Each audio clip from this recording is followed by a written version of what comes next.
buqqisnutti bobbaa marsaa lammaffaa beekii fi gidaamii eegalle yaa milkoomne yaa buqqisne itti bufaa.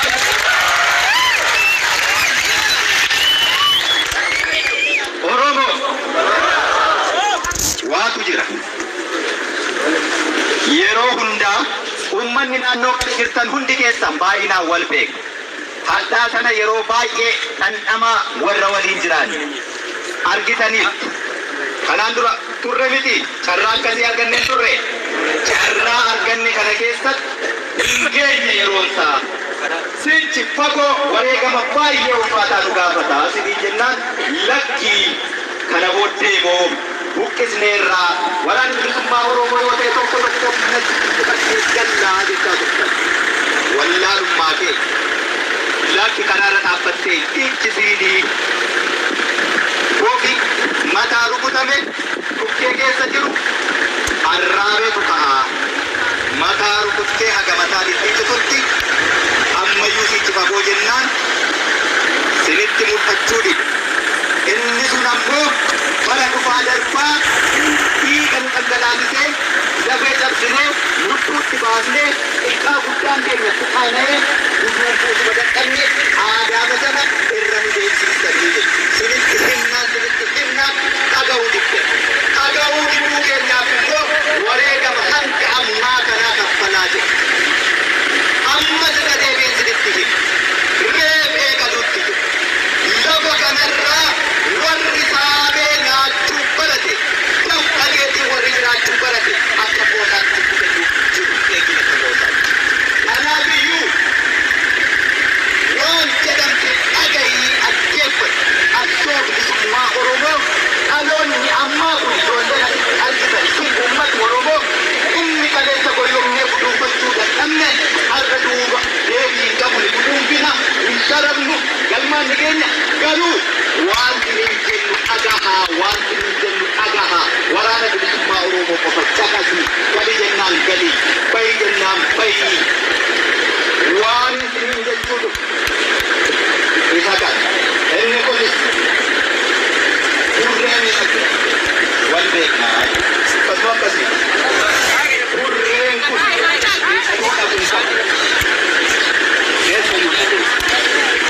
warra garaataaf gara warra garaataaf karaa taasaati isa ka karaatti deebisuu danda'u waraana bilisummaa Oromoo qabu. Uummanni Oromoo haaloo kaleessaa hamtuu fuurama garaa keessa kaa'ate wal baha taanaan warri nu qabroomte kana kan barbaadu dhiigni dhangala'uun iddoon itti dhaabbatu hin jiru kana keessa immoo beekatu jira dhiigni dhangala'ee rakkoo kana furuu hin danda'u nurratti dhaabbachuu qaba. Warri maaddee nuti bakka isaanii fuudhee nama ajjeessa yoo ta'e nuti sirrii hin taa'u. Kanaafuu guduun qabne wanni jechuu barbaadu.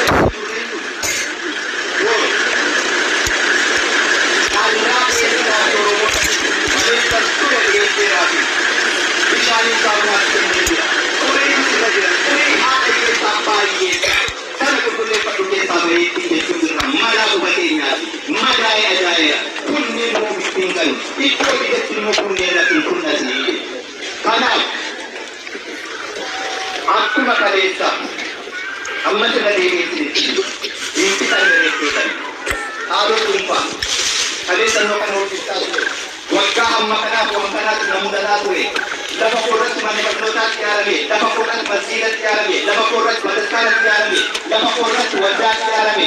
Kun immoo seeraan ala mootummaa akkas na godhe seeraan ala waan irraa fudhatame kana har'a carraa qabsaa'eera deeffachuun qaba. Kana bilisummaa boodayyuu turuu hin dandeenye. Bataskaanatti lafa kanarratti seeraan ala ijaarame yoo ta'e bilisummaa boodayyuu murtii seeraan qabsaa'e. Waggaa 20 ijaarame irra ta'a yoo ta'e hiikuu dandeenya. Ummata akkasiitti nuti haasni keenya dhangalaa kanaafuu waan murtoo seeraan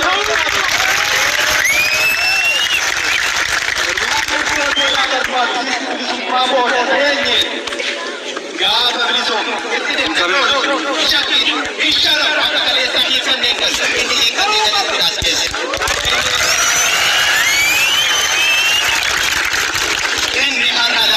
seen iddoo seenuu qabu nama jala dhoksaa jira nama iddoo wallaala akkasuma akkas wallaala jira itti fakkaatti waan bakannu ta'e hin bakannu yoo gochuu hin dandeenyu ta'e ni wareegamna.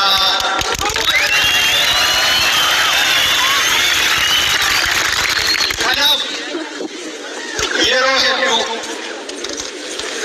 olola qoyyomsaa xiqqoo kaabineen buujalee sitti ni maayii jira sirraan baasu buujalee kan godhamu.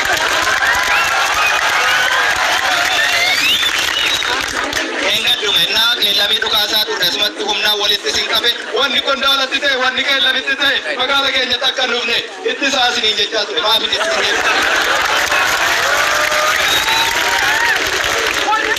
akkasiin nama guyyoomsa akkasumatti dubbichi asumatti bishini ta'e sira dhanga'a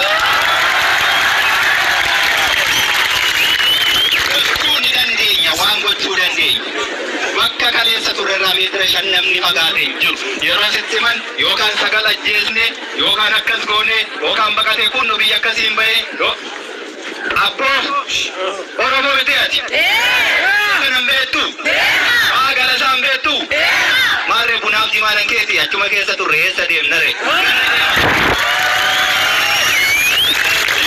yoomiin garri deeman hin jiru wareegama immoo namni dhorkatu hin jiru itti yoo wareegamne formulaan qabdu duuti eessatti iyyuu namaan dhoolu kanaafuu waan raawwachuu qabnu enuma raawwannaa hin gowwomiinii waraanni bilisummaa Oromoo enuma xumuraa.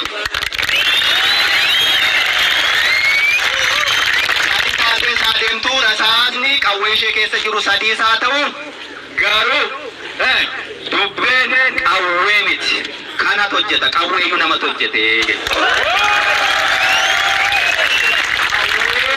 namatu hojjete qawwicha akkaataatti dhimma bahan malee waan hamma maaloo ga'u baatanii deemuu miti kilaashichumaan jala si kennaa dukumkumsiisu jirtu mitiire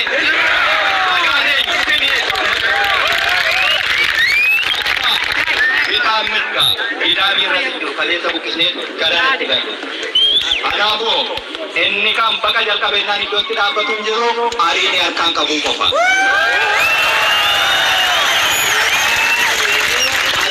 Walgeessan kun humnaan sin baafne moo roorroo bara dheeraa sin qirqeessaa turte sin keessa jirtu eeboo bilisummaa tasitti walitti sin qabne. Sobduunaa walitti sin qabne humnaan miti too humnaan ta'ee wanti dhufee fi waraanni bilisummaa Oromoo as keessatti dhukaasa eegalee dhiigni keenya as keessatti dhangala'uu eegalee dhiigni dhangala'ee osoo hin qooriin ummanni Oromoo sabni guddaan hangana geessu kun dachee kanarraatii qottee miti kophee keetiin haateellee yoo irra facaaste dachee waa hunda ol siin magarse dachee akkasiirra taa'esse fal'aanaa fi shukkaa waliin saamtu.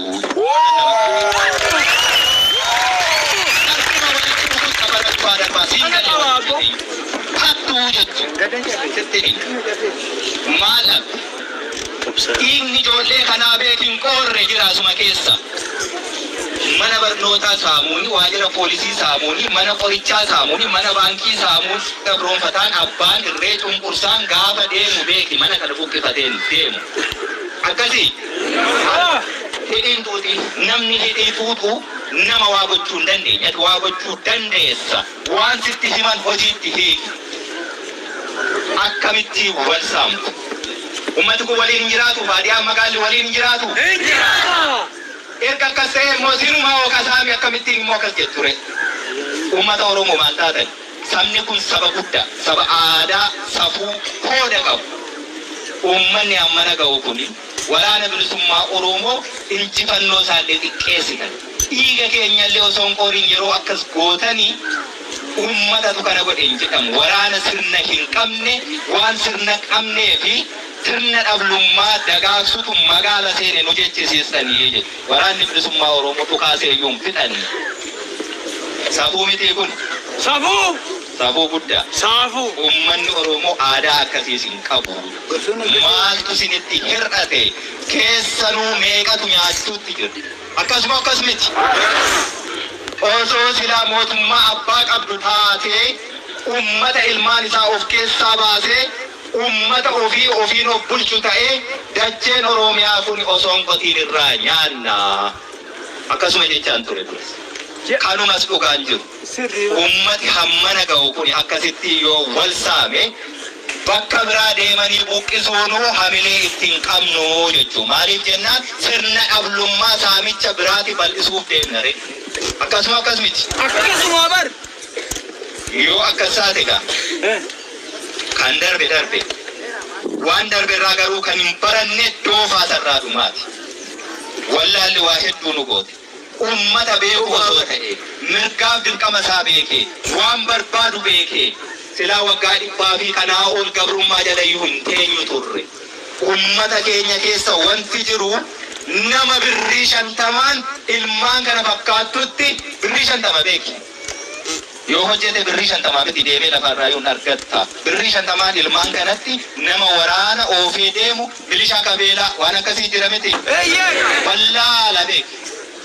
Abaan eeggatee gurguranii bar. Tamaamiti biileen 50 ilmaan isaa wallaala akkasiitu nu mudate kanaaf gabrummaa jala jirra kanaafuu siniituun osoo beektu ta'e mirgaaf dirqama keessan beektanii dhamdhama bilisummaa beektu ta'e yoo akkasii maaliifuu walii qabsaa'an saba bilisa ba'eef wanni ati qabsooftuuf hin jiru jechuudha. Maal jennaan mootummaa barbaade kaachuu yoo isaaf hin taane immoo buufachuu ni beeka ni danda'as. Nuti hin dandeenye kanaafuu sinii qabsaa'u jiru. Wallaala keessan irraa ilaalutti hin jiru. Sinitti himuutti hin jira garuu. Nuti dhukaasuutti jirra. Kanarraa kaafee uummata nagaa qulqulluu itti bu'aa jirru. Isintu wal dadhabee walitti bu'uutti jira. Kana dhaabneetu gaa. Waraanni hojiinsaa sintiksu waan asii buqqise akka inni asitti hin deebine ittisu awwaala isaa fageessu maal jennaan kosii asii haranii balbala kaa'u.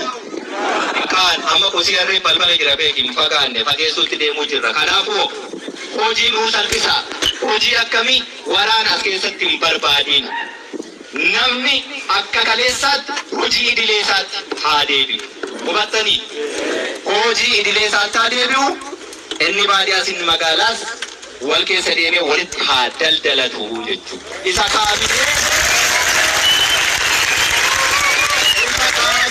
baadiyyaatu magaala saama. Magaalatu akkas godhaa jedhee uummata aadaa tokko seenaa tokko qabu saba Oromoo afaan tokko dubbatu biyya tokko waliin qabu gargar qoodee aangoo barcuma bittaa siyaasaa saamichaaf ta'u turfachuuf tolfate sana riqichisuun addaan citeera. Wanni isin akka barbaaddetti laphee deebii socho'e biyyi kan keeti seeratti garuu hin qoyine.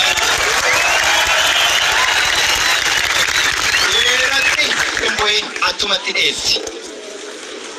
Yoo godhi siin jedhan godhi hin godhiin hin jennaan hin godhiin hammanuma naqa. Ulee barbaadda? Barbaada. Maal? Harree nuu beeki sirnaan leenjisanii ba'aa itti fe'anii cee jennaan injiffattu ni deemu. Namni hanga harree hangata. Oromoo injifannoo keessan hin xiqqeessina. Saamicha nurraa dhaabaa, sirna dhablummaa nurraa dhaabaa. Biyyan keessanii seeraan wal bulchaa waraan isin bulchuu hin jiru uummatatu wal bulchaa kooree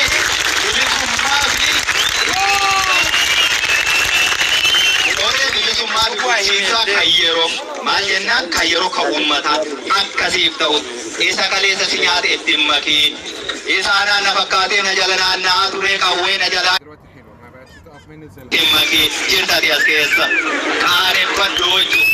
Ammas kawwee nu jalaa fudhatee galattiin kenniin. Ungaana. Attuu. Anna bari harki maasii tochua. Dabeessa dheessa bari akkas boris hitoo waasii tos jettee kuteen ittiin kenniin. Qulqulluus akka saba tajaajilu. Fira aantee amantaa jenni akkasitti ummiti. Na tajaajila ka jettee bulchiinsa koree bilisummaa kan yeroo filadhaa. Kan yeroo ka jenne kan biyyaa hin tolfanne ariisaarra jira. Baqataa fi ariyaa jira. Gidduu kanatti uummati irra katamu rakkatu. Rakkata. Bahee galuun akka rakkoo hin taane bilisummaa jechuun nagaan baanii nagaan galu nagaa qofaa fi tasgabbii qofaa isinirraa barbaanna. Abbootiin amantaa, jaarroleen gandaa, qeerroof qarreen, shamarran hundi keessan isa kana nu tolchitan jennaan wanti as keessa teenyuufi hin jiru. Namni walitti hin bu'iin biyya biraa laala, addunyaa kana laala. Nu uummata akka uummataattuu namaa jenneetiniin daabboo tokko nyaannee buluun nutti ulfaatu dachee kanarra teenye namummaa keenyaafu siichi falmataa jirru. Addunyaan kun laaftina hanqarteettee gara ji'aatti deemaa jirti. Nama qaanessu Oromoo wallaal akkasii keessaa bahuudha qabna. Mana barnootaa gubuu miti ijaaruu qabna. Waraanni bilisummaa Oromoo mana barnootaa gubuu miti kan inni deemaa jiru. Ijaaruuf, babal'isuuf, dagaagsuuf, tolchuuf, si barsiisuuf akka bishaan gabateerraa abbaan barbaade gara barbaadeetti sin oofne ejjennaa hirraafamne kan mataa kee qabaattee murtoo mataa keetiin sochootu si gochuu malee ta'uu qaba. Akka barbaadeetti gara barbaadeetti akka sin oofne ta'uu qaba. Amma kaastanii suuqiin cufamee miti banameellee yoo taa'e ilmeen fuudhiini jechuu. Sabni Oromoo hattuu miti. Sabni Oromoo saba guddaa hattuu miti. Yoo banaa taate sinii galee banaa ta'a yoo ta'e ilmeen fuudhiini jechuu. Uummata aadaa akkasii qabnu turre aadaa sana deeffachuu feenaa jechuudha. Warqii mormaa yoo lafa argatte geessii barbaadi abbaasaaf deebisi. Seerri lafaas kanaa seerri rabbiis kanaa jechuudha. Akkasuma hattuun immoo yeroo hundumaayyuu qoolli isaa guutuu hin sooromtu. Yeroo hundumaa kiisiin kee uraa jechuudha. Maal abdeetan hojjedhu carraa hojiitti dhabe Oromoo malee hojjete jennaani wanti nuti asirraa gashinu Oromiyaa miti, nurra darbeeyyuu Itoophiyaa miti, nurra darbeeyyuu Afrikaan ni soora. Uummata gaanfa Afrikaa irratti saba guddaa akkasiiti nuti. Ittiin boonuu dhaqabna malee kana xiqqeessuu hin qabu. Ammoo har'a hooggana badee warra garaata akkas nu godhee warra karabaataaf tiiviit akkas nu godhee hin jiru, hin sharafamtu galmaan ni keenya.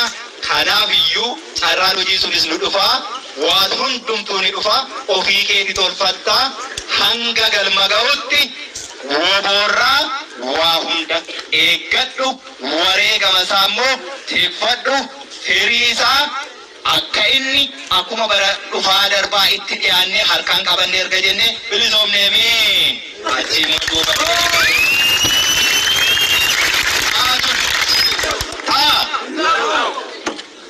kana kaleessallee jenneerra warri jettee tan hin jenne bilisummaan Oromoo mee alaabaa Oromoo isa kamtu dhaabbate guyyaan bilisummaa Oromiyaa yoomi mee natti yoomi daakki bilisoomne miti gaafa jette alaabaa kam dhaabbattee akkas jette guyyaan bilisummaa Oromiyaa yoom jettee seerri Oromoon ittiin bultu kami jettee sichi mitiire kanaaf isana warruma bilisoomnee ni jedhee kaa jechuudha. Warri sun immoo iddoon jiru beektu dhaqnee sii cachiisa baasneetu bilisa isa baasnee bilisummaan kanaa dhamdhamiittiin jenneetu barsiifanna wallaalaa keenya beekaa fakkaata malee. Hubattee imalli gara Finfinnee Jaawaarfaas bakka laafaas hidhaarraa baasaa jechuudha.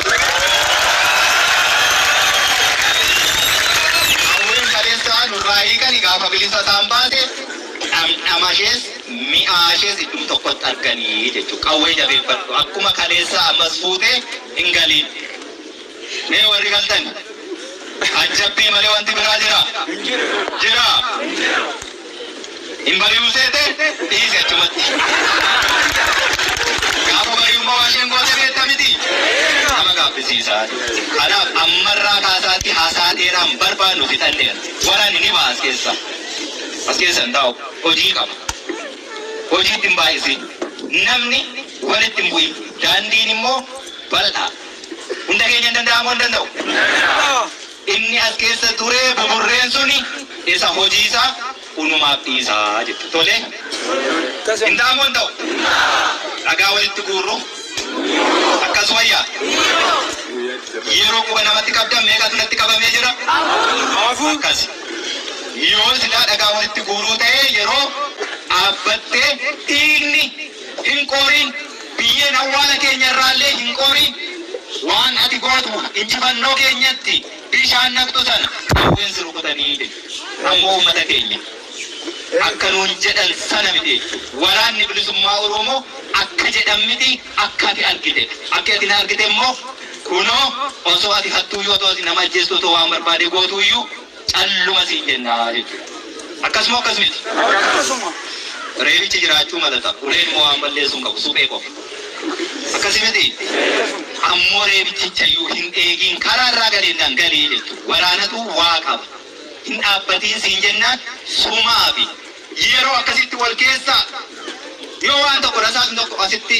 dhuka'ee rasaasicha miti unuutu wal balleessa akkasuma akkas miti socho'ennaan socho'e jechuun gurra maaliif namaa kenne waaqayyo haa dhaga'uuf sammuu fudhatee haa yaadu hojiitti haa hiiku amma asirraa socho'a akkuma bobbaan keenya imalli gara Finfinnee hanga achi geenye handhuura sanarraati silbii sana buqqisnutti adeemnarraa kaafee kana booddee asitti hin deebi'u akka hin deebine immoo situ xiqqachuu qaba sinitti murtiin jira waraanarraa waan barbaadin hin jedhu kanaafi jedhu ammaa kaastanii mana keessanitti galuurra Oromoo nuti waan ittiin gargar baanu tokko iyyuu jiru waraanni bilisummaa Oromoo akka nuun jedhan miti akka nu argitanii kan isin jedhe ragaansi kana beektuuf iyyuu beeki wallakki maal ta'e gaafadha wallakki waan ta'e beekna bilisummaa xiqqoo tokko waraana bilisummaa Oromoo ni ji'a tokko dhamdhamnee rammii oofti kanaaf du'uu jirraa jettan akkasi mitiire akkuma jenne immoo gooneerraa ummata injifachuun hin jiru addunyaa kanarraa mootummaan ummata lolee injifate hin jiru jechuudha ni ajjeesta ni hiita ni godaansista walitti naqxa wal lolchiista yeroo fisu ummata immoo ni obsa haaloo buufata dhiiqii qabata yeroo booddee garuu ni injifata injifanne ta'uu qaba deebi'u asitti sabab sablammiin as keessa jiru sabni cunqurfamaa Oromoo waliin hiree tokko qabus nu waliin waggaa 100 hedduu jiraata har'as borus ittuma fufu ni jiraataa jiru. Akka nuun jedhan miti akka nu argitan kana ni jiraata. Ammarraa kaastanii koree bulchiinsaa kan yeroo bilisummaa haga waajjira poolisii haga abbaa seeraa abbaa murtii abbaa alangaa milishaa isa qabeedhaa miti isa qajeelaa hanga sana tolfannee bulchiinsi uummataa diriirutti ofii keessaa wal bulchaa walii gallee rukuttaa qawwee dhiiticha sun halagaan bara hedduu sirraan ga'e eelaa isaa qabda narraan barbaadii dadaraa waaqa.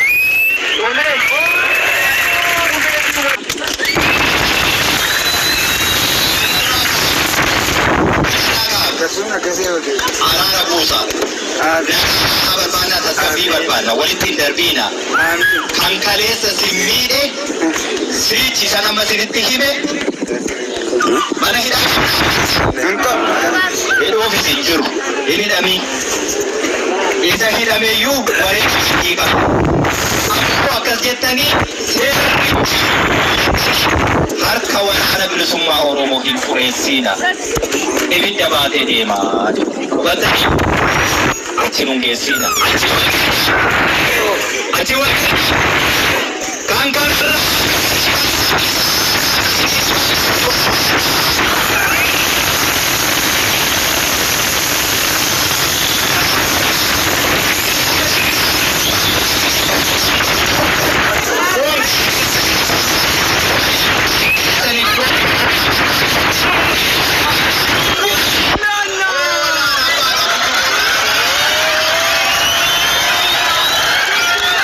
egaan kabajamoo dhaggeeffattootaa fi